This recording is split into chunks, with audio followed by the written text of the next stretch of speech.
আজ একটি গুরুত্বপূর্ণ ভাব সম্প্রসারণ নিয়ে চলে এসেছি।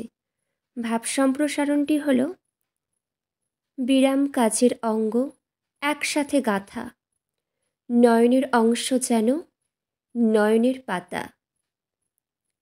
এই বাক্যটিরই ভাব সম্প্রসারণ করতে হবে। তোমরা যেটির উপর ভাব সম্প্রসারণ করবে সেটা ভালো করে পড়ে নেবে। পড়লে কিন্তু সেই লাইনগুলির উপরে তোমাদের একটা স্বচ্ছ ধারণা চলে আসবে। তোমরা সেখান থেকে অনেকটাই পরিষ্কার বুঝতে পারবে। দেখো, এখানে বলা হয়েছে বিরাম কাজের অঙ্গ একসাথে গাঁথা, নয়নের অংশ যেন নয়নের পাতা। আমরা সবাই প্রতিনিয়ত কাজ করে চলি, তাই না?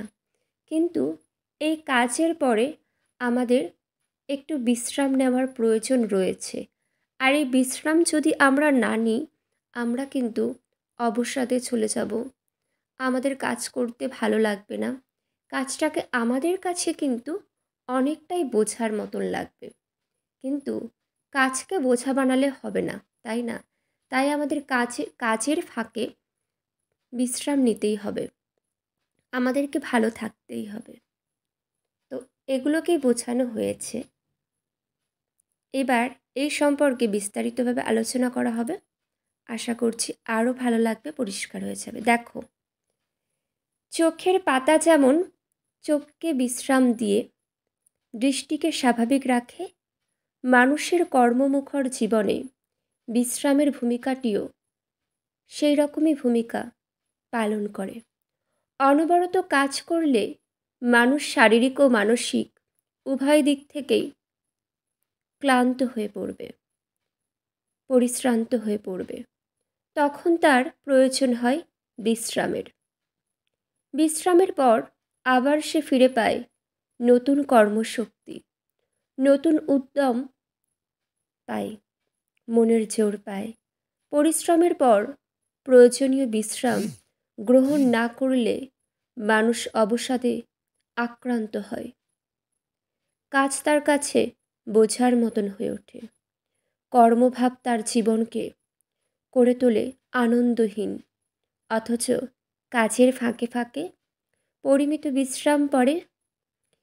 পরিমিত বিশ্রামই পারে এই আনন্দহীন কর্মভারকে প্রাণময় কর্মমুখরতায় রূপান্তরিত করতে। সুতরাং সুষ্ঠুভাবে কর্ম সম্পাদনের জন্য কাজের সঙ্গে বিরামকেও যুক্ত করতে হবে।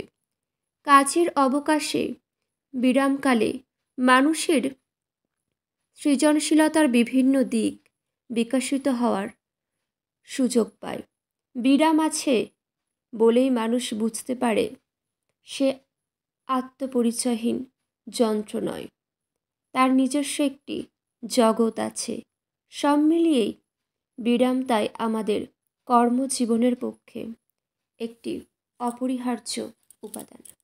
তাহলে তোমরা বুঝতে পারলে যে কিভাবে ভাব সম্প্রসারণ করবে। আর তোমরা কয়েকটি উদাহরণ যদি পড়ো, তোমাদের কাছে আরও পরিষ্কার হয়ে যাবে। তোমাদের পরীক্ষাতে ভাব সম্প্রসারণ করতে কোনো অসুবিধাই হবে না। আর প্রত্যেকটা ভাব সম্প্রসারণের যে টপিক থাকে, প্রত্যেকটা সুন্দর। তোমরা কয়েকবার পড়লেই কিন্তু সেই বিষয়ে 100 থেকে 150 শব্দের মধ্যে সুন্দরভাবে গুছিয়ে পরিপাটিভাবে করে লিখতে পারবে। আর ভাষা খুব কঠিন দেওয়ার দরকার নেই। সহজ সরল ভাষায় সেই টপিকের উপর সুন্দরভাবে লিখে দিলেই কিন্তু ভালো নম্বর পাওয়া যায়। কারোর কোনো বক্তব্য থাকলে অবশ্যই তোমরা জানাবে। চলো, শেষ করলাম।